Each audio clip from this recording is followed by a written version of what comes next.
আসসালামু আলাইকুম। আশা করি সকলে ভালো আছেন। আজকে আমি আমাদের পটল প্লাস আমাদের যে কল্যার যে পরবর্তী প্রজেক্ট এটাতে সার দেব।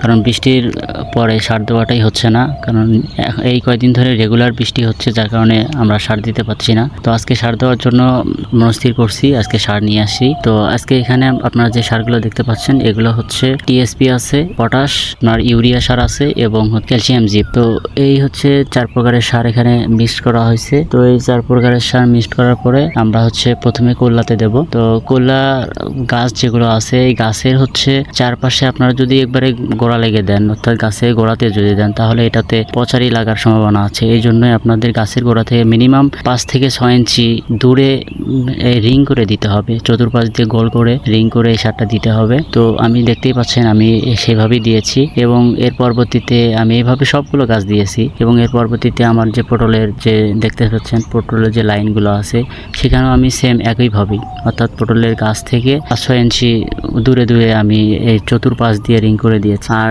এখন আমি এটাতে মাটি তুলে দিতে পারছি না, কারণ মাটিটা এখনো ভেজা আছে। এই অবস্থায় যদি আমি মাটি দেই তাহলে এটাতে একটা গ্যাস হওয়ার সম্ভাবনা আছে। তো সে কারণে এখন আমি ভেজা মাটিটা আর দিতে পারছি না, কিন্তু আমার সার দেওয়াটা অতি জরুরি হয়ে গেছে, সার দিতে হচ্ছে। তো যেহেতু মাটি ভেজা আছে সেক্ষেত্রে সারটা এখানে কার্যকর হবে যদি আজকে কোনো বৃষ্টি না হয়। তো আপনারা যেটা করবেন, বৃষ্টির পরবর্তী সময়ে মাটি তুলে দেবেন না গাছের গোড়ায়, আর যখনই আপনি সার দেবেন এভাবেই সার দেবেন। সকলে ভালো থাকবেন আর আমার জন্য দোয়া করবেন। আসসালামু আলাইকুম।